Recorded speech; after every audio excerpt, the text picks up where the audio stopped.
열매가 있습니까? 라는 제목으로 함께 은혜를 나누겠습니다. 가을이 되면 만물이 많은 열매를 맺는 것을 볼 수 있습니다. 그래서 우리는 가을을 가리켜서 결실의 계절이라고 부르곤 합니다. 여러분, 이 세상에 가을에 수많은 열매들이 맺히는 그런 모습들을 바라보면서 오늘 우리의 삶도, 우리의 신앙도 아름다운 열매들을 맺어야 되겠다라고 하는 그런 각오로 살아가는 귀한 삶이 되시기를 바랍니다. 여러분, 요한복음 15장에 보게 되면 포도나무 비유가 나오고 있습니다. 이 포도나무 비유에 15장 16절에 보면 너희가 나를 택한 것이 아니요 내가 너희를 택하여 세웠나니 이는 너희로 가서 열매를 맺게 하고 또 너희 열매가 항상 있게 하여 내 이름으로 아버지께 무엇을 구하든지 다 받게 하려 함이다 라고 말씀하고 있습니다. 포도나무 비유에서 말씀하시는 것은 무슨 말씀입니까? 하나님께서 우리를 선택하시고 부르신 목적이 바로 열매를 맺는 것이라는 것입니다. 그러므로 오늘 우리가 이 세상을 살아가면서 또 믿음 안에 살아가면서 열매가 있는 삶이 우리 가운데 펼쳐져야 된다라는 것입니다. 열매가 없으면 우리의 모든 삶 속에서 하나님 앞에 바로 설 수 없기 때문이라고 하는 것입니다. 사실 여러분, 농부가 여러분 씨앗을 심고 난 이후에 열매를 발았는데 열매가 없다라고 한다면 얼마나 허탈해 하겠습니까? 오늘 우리의 인생도 마찬가지입니다. 내가 심은 모든 나무들이 열매를 맺기를 바라고 또 그것이 이루어지기를 원하는 것 아니겠습니까? 그러므로 오늘 우리의 삶이든지 우리의 신앙이든지 우리는 무엇을 심든지 간에 아름다운 열매를 맺는 그런 인생이 되시기를 바랍니다. 그런데 여러분, 마태복음 21장 18절에서 22절에 보면 예수님께서 성에 들어가시면서 시장하셨습니다. 그런데 옆에 잎이 무성한 무화과 나무가 한 그루 서 있었습니다. 그 나무를 이제 보시면서 가까이 가 보셨지만 열매가 없는 것을 아시고 그 나무를 저주하심에 그 나무가 시들어 버렸다라는 이야기가 나오고 있습니다. 사실 여러분, 이스라엘에서 본격적인 무화과 열매를 추수하는 시기는 6, 7월경입니다. 그때 무화과 나무에는 많은 열매가 맺히게 된다라는 것입니다. 그러나 이 무화과 나무는 또한 이른 봄철인 3, 4월에도 가끔 열매를 맺기도 하고 또 때가 늦은 9월이나 10월에도 열매를 맺기도 한다라는 것입니다. 다시 말하면 3월부터 10월까지 이 무화과 나무가 계속해서 열매를 많이 맺히든 적게 맺히든 맺히고 있다라고 하는 것을 알 수가 있습니다. 그렇다고 한다면 여러분, 이 무화과 나무가 생존하는 그러한 비법, 무화과 나무의 존재 가치는 과연 어디에 있습니까? 이 무화과 나무의 존재 가치는, 무화과는 꽃이 없기 때문에 무화과 아니겠습니까? 꽃이 없다. 그래서 무화과인데 이 무화과 나무의 존재 가치는 열매를 맺는 것에 있다라고 하는 것이죠. 집을 건축할 때 쓰이는 어떤 제목으로도 쓸 수가 없습니다. 또 무화과 나무에서 꽃을 보기 위해서 심는 사람도 없을 것입니다. 그러므로 이 무화과 나무의 가치라고 하는 것은 열매를 바라보고 그 열매의 가치가 있다라고 하는 것이죠. 그런데 문제는 이 무화과 나무가 열매를 맺지 못함으로 말미암아서 예수님께서는 저주하셨다라고 하는 것이죠. 잎사귀가 무성했다라고 하는 것은 무엇을 말하고 있습니까? 열매를 충분히 맺힐 수 있는 역량이 있다라고 하는 것을 말해주고 있습니다. 잎사귀가 없다라고 한다면 열매를 발할 수 없는 것 아니겠습니까? 여러분, 그런데 이 잎사귀가 무성한 이 무화과 나무에 열매가 없었습니다. 비록 때는 아니었지만, 그러나 우리가 이 무화과 나무의 성질을 본다고 한다면 3월부터 10월까지는 열매가 어느 정도 맺힐 수 있다라고 하는 것을 보았을 때에 예수님께서 말씀하신 것은 바로 무화과 나무의 잎사귀는 무성한데 이 무성한 잎사귀에서 열매를 볼 수 없다라고 하는 것, 이것에 대해서 예수님은 저주를 하셨다라고 하는 것이죠. 이 말씀은 무슨 말씀입니까? 바로 오늘 우리의 삶 속에서도 무화과 나무에 불행이 있어서는 안 되겠다라고 하는 것이죠. 우리의 모든 삶 속에서 여러분, 이 무화과처럼 잎만 무성하게 피었다가 아무런 열매도 맺지 못하고 끝나는 인생이라고 한다면 그 인생을 우리 주님께서 기뻐하시겠느냐라는 말씀이죠. 그러므로 내가 지금까지 살아가면서 많은 잎사귀를 내지 않겠습니까? 꽃을 피우지 않겠습니까? 그런데 중요한 것은 무엇입니까? 열매가 맺혀야 된다라고 하는 것입니다. 열매가 없는 무화과 나무는 무화과 나무로서의 가치가 없는 것 아니겠습니까? 그러므로 오늘 우리들도 무화과 나무처럼 잎사귀만 무성한 그런 인생이 되어서는 결코 안 될 것입니다. 그러면 여러분, 열매를 맺기 위해서는 우리가 어떻게 해야 되겠습니까? 가장 중요한 것은 열매를 맺기 위해서 우리가 해야 될 일은 뭐냐? 그것은 심어야 된다라는 것입니다. 여러분, 열매를 얻으려면 씨앗을 뿌려야 되는 것 아니겠습니까? 심지 않으면 거둘 수 없는 것입니다. 오늘 본문의 말씀 7절을 보십시오. 스스로 속이지 말라.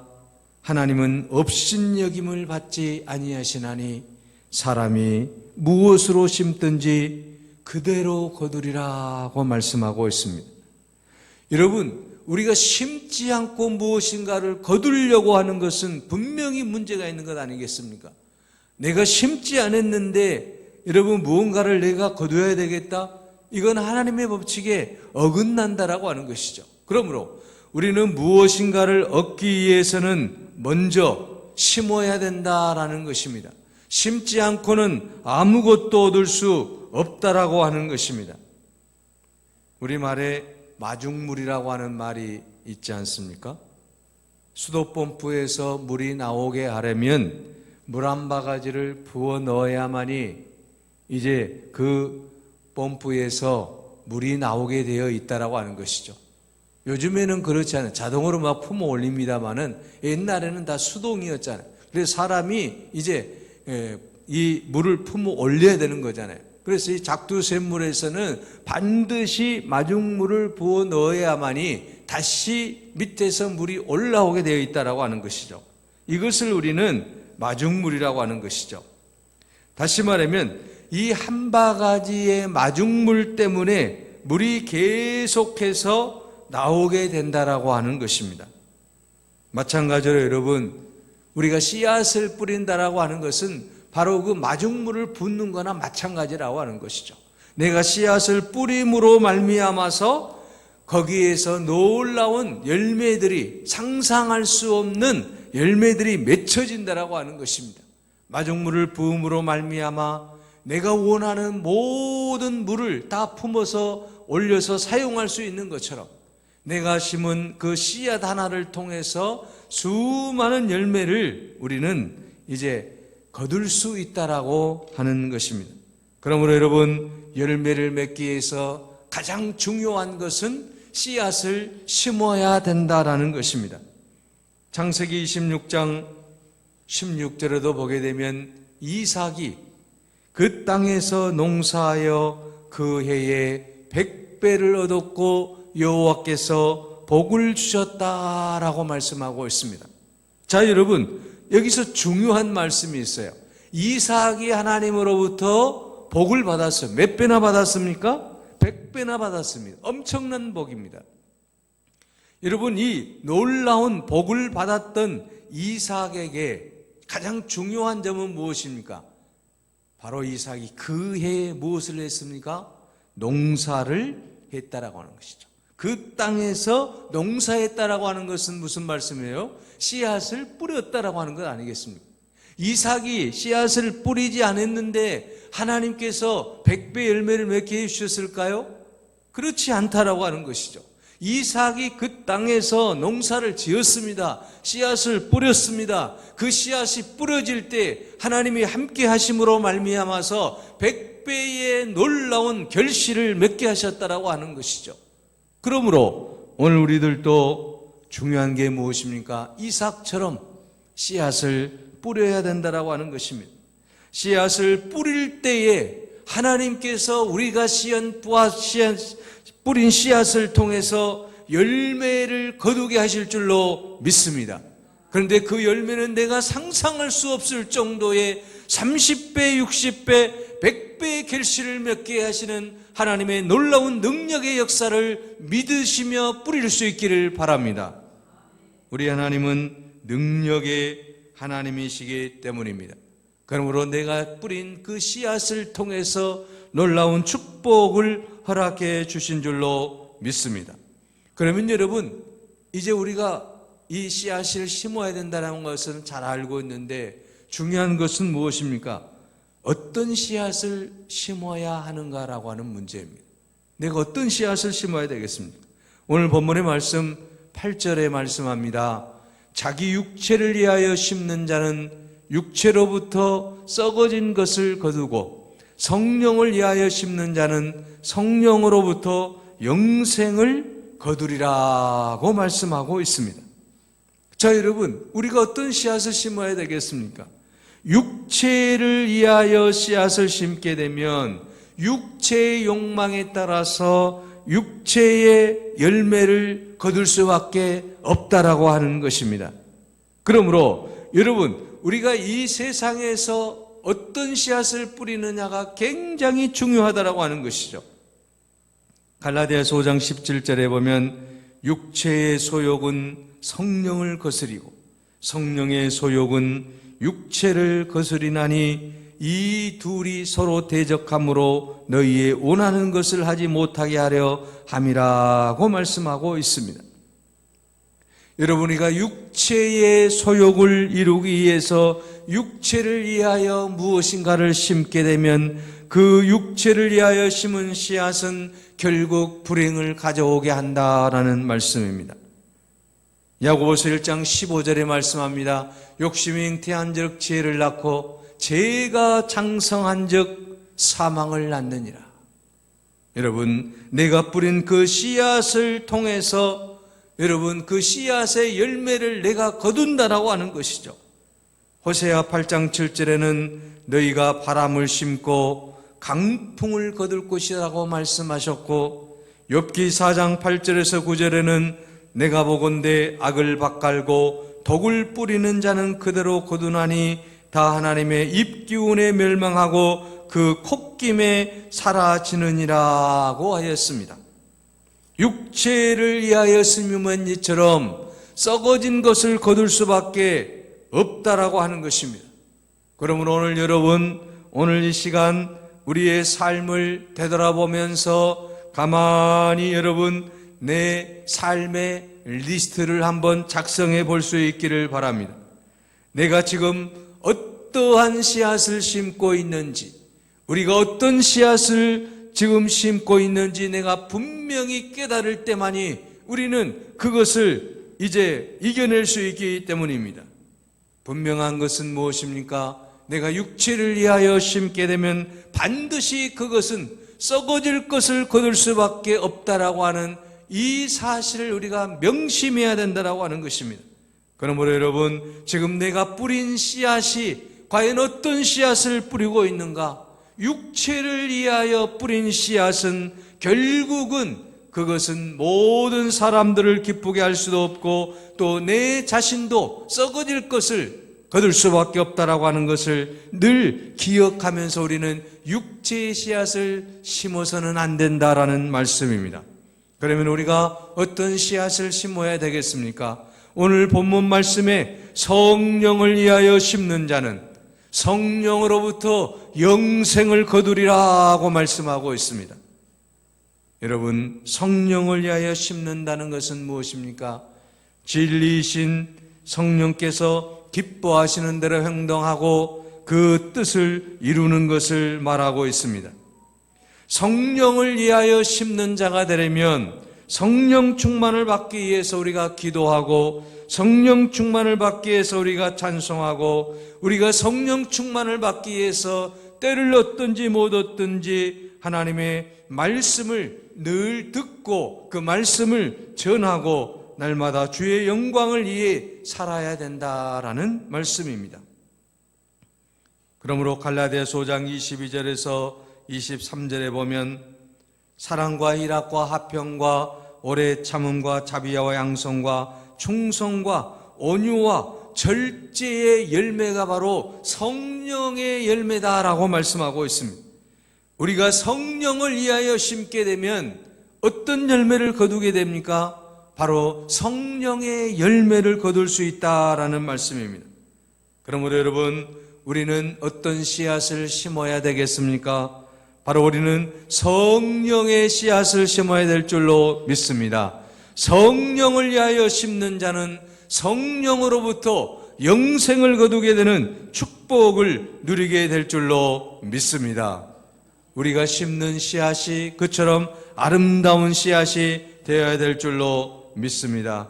우리는 이 세상에서 육체의 씨앗을 심는 자가 아니라 성령을 위하여 성령의 씨앗을 심는 그리스도인이 되어야 될 줄로 믿습니다. 그럴 때에 성령께서 우리의 삶에 놀라운 역사를 베푸시사 우리가 원하는, 또 우리가 바라는, 우리가 꿈꾸는, 또 우리의 모든 삶 속에 하나님의 영광을 돌릴 수 있는 그런 열매들로 가득 맺히게 해 주실 줄로 믿습니다. 성령을 위하여 심게 되면 성령 하나님께서 붙잡아 주시고, 성령을 위하여 심게 되면 성령 하나님께서 열매 맺게 해주시고, 성령 하나님께서 우리에게 놀라운 은혜로 함께하여 주실 줄로 믿습니다. 이런 성령의 열매를 여러분 맺기 위해서는 이제 중요한 한 가지가 남아 있습니다. 그것은 바로 끝까지 인내해야 된다라는 말씀입니다. 오늘 본문의 말씀 9절에 보십시오. 우리가 선을 행하되 낙심하지 말지니 포기하지 아니하면 때가 이름에 거두리라고 말씀하고 있습니다. 여러분, 우리의 모든 삶 속에서 아름다운 열매를 맺기 위해서 가장 필요한 우리의 성품이 무엇입니까? 바로 그것은 인내라고 하는 성품입니다. 우리가 성령을 위하여 심을 때에 우리에게 가장 중요한 것은 무엇입니까? 때가 이르면 거둔다는 그 말씀을 우리가 붙잡고 포기하지 않는 거예요. 포기하지 아니하면 때가 이름에 반드시 거두리라고 오늘 주님이 말씀하고 있습니다. 그러므로 오늘 우리가 무엇을 여러분 심든지 가장 아름다운 것을 심어야 될 것이고, 이제 그 심는 것을 통해서 열매를 우리가 바라볼 때에 반드시 인내해야 된다라고 하는 것입니다. 사실 여러분, 농부가 봄에 씨앗을 뿌린 후에 바로 열매를 거두리라고 생각하는 농부는 없을 거예요. 인내하며 가을을 기다리는 것 아니겠습니까? 반드시 열매가 맺을 것이라고 하는 확신을 가지고 씨를 뿌리고 나무를 심고, 그리고 가을을 기다리는 거예요. 그리고 그 가을의 아름다운 열매를 이제 거두게 되는 것 아니겠습니까? 마찬가지로 여러분, 오늘 우리의 모든 신앙도 마찬가지라고 하는 것이죠. 우리가 아름다운 열매를 여러분 거두기 위해서는 이제 낙심하지 말고 때가 이름에 거두게 되는 그러한 놀라운 역사를 베풀어 주시는 하나님의 은혜를 생각하며 인내하며 살자라고 하는 것이죠. 사실 여러분, 농부가 나무를 심게 되면 이게 1년이나 안에 맺히는 열매도 있지만 그렇지 않는 나무들도 많이 있지 않습니까? 시간이 필요하고 세월이 필요한 거예요. 또 절기가 필요한 거죠. 그래서 농부는 씨앗을 심고 인내하며 기다릴 때에 놀라운 열매들을 맺게 되고, 여러분 1년, 2년, 3년 후에 열매를 거둔다고 생각해 보십시오. 그러면 얼마나 그 기쁨이 넘치겠습니까? 우리의 모든 삶도 마찬가지입니다. 내가 아름다운 씨앗을 뿌린 후에 내일 모레 당장 거둘 것이라고 여러분 그렇게 착각하지 마시고, 1년 후에 아니면 2년 후에라도 하나님이 반드시 아름다운 열매를 내게 주실 것이라고 하는 확신을 가지고 씨를 뿌릴 수 있기를 바랍니다. 그러면 반드시 하나님께서는 열매를 맺게 해 주실 줄로 믿습니다. 우리가 무엇을 심든지 그대로 거두게 하시는 하나님의 그 놀라운 역사를 체험하기 위해서는 참고 기다리고 인내해야 된다라고 하는 것입니다. 인내할 때 하나님께서 풍성한 열매를 맺게 해 주실 줄로 믿습니다. 인도에서 열심히 선교 사역을 한 스탠리 존스라고 하는 선교사가 있습니다. 유명한 선교사지 않습니까? 그런데 이분이 인도에서 열심히 전도를 하고 선교를 했지만 안악한 인도 사람들이 회개를 하지 않고 복음을 받아들이지 않는 거예요. 스탠리 존스는 실망을 했습니다. 그래서 사과 밑에 누워서 이제 좌절하고 포기하고 있을 때에 하나님의 음성이 들렸습니다. 스탠리, 조금만 더 기다려. 뿌린 씨앗은 반드시 거두게 되는 법칙을 너는 알고 있지 않느냐? 그러니 조금만 더 기다리라. 기다리면 반드시 열매가 맺힐 것이다라고 하는 그 음성을 듣고 그가 다시 힘을 얻어서 인도 선교에 최선을 다했다라고 하는 이야기입니다. 지금은 열매가 없는 것 같지만 내가 뿌린 씨앗은 반드시 땅에 뿌리가 묻히게 되고, 그리고 이제 잎이 태양을 향해 펼쳐 있음으로 말미암아 반드시 열매가 맺혀지게 된다라고 하는 사실입니다. 하나님은 여러분 무엇을 심든지 거두게 하시는 하나님이시잖아요.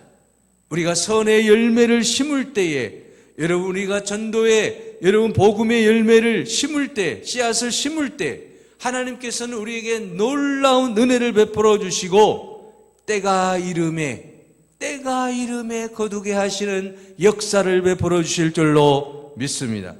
이 때가 중요한 거예요. 하나님께서 그 때를 준비하고 계시기 때문인 것입니다. 모든 씨앗은 열매 맺을 때가 있는 것 아니겠습니까? 내가 뿌린 씨앗들도 반드시 그 때가 있다라고 하는 것입니다. 그러므로 그 때를 우리가 기다릴 때에 하나님께서 우리를 통해 놀라운 역사를 이루어 주실 줄로 믿습니다. 오늘 여러분, 우리는 이 세상에 살아가면서 우리가 이제 심어야 될 씨앗들이 있습니다. 그 씨앗은 어떤 씨앗입니까? 육체를 위한 씨앗이 아니라 성령을 위한 씨앗을 심을 수 있기를 바랍니다. 이 씨앗이 심겨질 때에 여러분 이제 포기하지 말고 때가 이르면 반드시 거두게 된다라고 하는 이 확신을 가지고 힘차게 나아가시기 바랍니다. 우리 하나님께서는, 능력의 하나님께서 반드시 열매를 맺게 하실 줄로 믿습니다. 선을 행하되 낙심하지 말라. 포기하지 아니하면 때가 이르매 거두게 하시는 그 하나님의 놀라운 역사를 믿고, 이 시간도 우리가 아름다운 씨앗들을 많이 뿌림으로 말미암아 여러분의 모든 인생 여정에서 선한 열매를 많이 거두는 축복의 삶, 이삭에게 주신 그 놀라운 100배의 축복을 받는 은혜의 삶이 되시기를 간절히 바랍니다. 기도하겠습니다. 은혜로우신 아버지 하나님, 하나님께서 저희들을 사랑하시고 우리의 모든 삶 속에 아름다운 씨앗들을 심어갈 수 있도록 이끌어 주시니 감사합니다.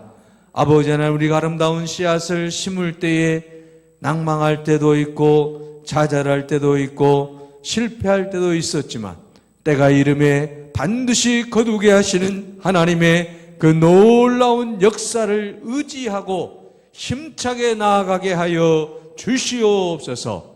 이삭이 그 해에 농사를 짓고 하나님이 축복하심으로 100배의 결실을 맺었던 것처럼 이삭에게 주신 복을 우리에게도 허락하여 주시옵소서. 사랑의 씨앗, 전도의 씨앗, 봉사의 씨앗, 내가 뿌린 그 모든 씨앗들이 30배, 60배, 100배로 열매 맺게 하여 주시옵소서.